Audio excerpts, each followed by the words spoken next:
আমলে এমন কোনো প্রতিষ্ঠান নেই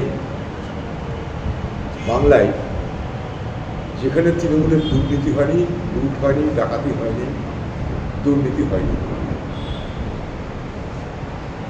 আমি বলবো মুর্শিদাবাদের সব পৌরসভাতে একই জিনিস করছে।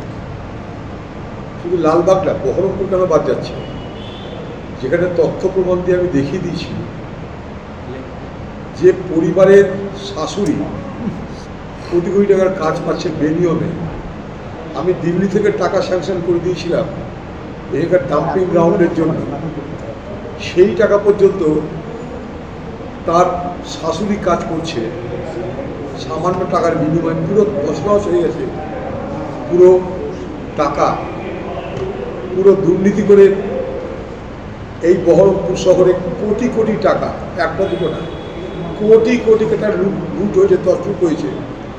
এবং সেই টাকা সাইফনই হচ্ছে দুবাই। সেই টাকা চলে যাচ্ছে দুবাই। এখানে টাকা রাখবার স্কোপ না, তাই দুবাই পাঠাতে হচ্ছে। কিন্তু অদ্ভুতভাবে বহরমপুর পৌরসভা নিয়ে, কাঁদি পৌরসভা নিয়ে বিজেপি চুপ। হয় বলে দিই যে বহরমপুর পৌরসভায় কোনো দুর্নীতি হয়নি, কাঁদি পৌরসভায় কোনো দুর্নীতি হয়নি, কিংবা কোনো দুর্নীতি হয়েছে। শুধু আজিমগঞ্জ, জিয়াগঞ্জ আলাদা করে দেখলে চলবে না, প্রতিটা পৌরসভায় এই জিনিস হয়েছে। এখানে শয়ে শয়ে ক্যাজুয়াল লেবারের নামে তৃণমূলের নেতারা মিথ্যেভাবে রোজগার করেছে। তদন্ত চাই, পূর্ণাঙ্গ তদন্ত চাই বহরমপুরে।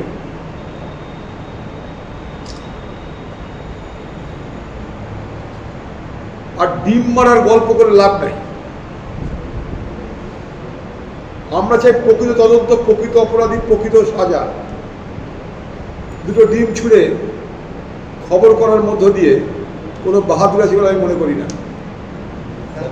যে পার্টি ফান্ডের টাকা সেটাই হাইকোর্টে মামলা ছিল, আজকে রায় দিয়েছে ঋতব্রত বন্দ্যোপাধ্যায় বিরোধী দলনেতা রাখছে।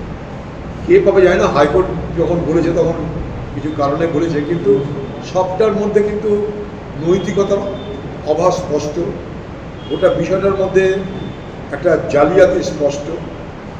কারণ আমরা যে যাই করি না কেন, পলিটিক্যাল মরালিটিরও একটা কথা আছে, রাজনৈতিক একটা মরালিটি থাকে। যদি তৃণমূল দলকে পছন্দ না হয় তাহলে তৃণমূল দল থেকে পদত্যাগ করে ভোটে দাঁড়ানো উচিত। যারা আজকে বিরোধী দল বলছে তৃণমূলের মধ্যে, যারা তৃণমূল দলের দৌলতে মমতা ব্যানার্জিকে ভাঙিয়ে মমতা ব্যানার্জির সিম্বল নিয়ে জিতেছে, আজকে তারা যদি বাহাদুরি দেখিয়ে বলে আমরা বিদ্রোহী দল, সেই বিদ্রোহীদের বলবো পদ ছেড়ে ভোটে দাঁড়িয়ে নিজেদেরকে প্রমাণ করো যে তোমরা বিদ্রোহী হয়ে জিতেছো না মমতা ব্যানার্জির দয়ায় জিতেছো। সেই জায়গাটা দাঁড়িয়ে নৈতিক অধঃপতনের চিহ্ন স্পষ্ট। আজকে সেই জায়গাটাই জানি না কীভাবে মদত হচ্ছে, কারণ এখানে আইনগত অনেক জটিলতা আছে। হাইকোর্ট কী বলছে জানা নেই আমার, কিন্তু হাইকোর্টের পর সুপ্রিম কোর্টেও যেতে পারে তারা। কারণ একটা রাজনৈতিক দলের নিজের অস্তিত্বের রক্ষার লড়াই তারা করবে। আমার বক্তব্য, এই জিনিসই পশ্চিমবঙ্গে এর আগে মমতা ব্যানার্জি নিজে করেছিলেন। আমাদের দলের এমএলএদেরকে ভাঙিয়ে তার দলে যোগদান করিয়েছিলেন। তখন আমরা বলেছিলাম যাদেরকে যোগদান করাচ্ছেন আপনি করান, তারা যদি তৃণমূলে যেতে চায় যাক, কিন্তু তাদেরকে দলের সদস্য না করে বলুন যে তারা ভোটে দাঁড়িয়ে জিতে আসছে। এই চালাকিটা আমরা কখনোই রাজনীতির স্বীকৃতি দিই না। মমতা ব্যানার্জি যে কায়দায় কংগ্রেস দল ভাঙিয়েছিল, আজকে সে একই কায়দায় বিজেপি তৃণমূল দল ভাঙাচ্ছে। দুটোই অন্যায়, দুটোই রাজনৈতিক নীতিবোধের মানে অধঃপতনের দুটোই পরিচয়। দাদা তারা দখল করতে পারে, তার জন্য ব্যাংক ম্যানেজারকে চিঠি করে বলছে ফ্রিজ করে দিতে হবে 2000 কোটি টাকা। তাহলে বুঝুন তৃণমূলের টাকা কথা ছিল। তৃণমূল দল এখন ছুঁচোর কীর্তন লেগে গেছে। ভারতবর্ষের তৃণমূল একটা আঞ্চলিক দল, কিন্তু মমতা ব্যানার্জির দৌলতে সে আঞ্চলিক দলে টাকার কোনো অভাব ছিল না। ভারতবর্ষের বিজেপি পার্টির হাজার হাজার কোটি টাকা আছে, সবাই জানে। সারা ভারতবর্ষের সমস্ত কর্পোরেট জগৎকে তাদের টাকা দিতে হয়,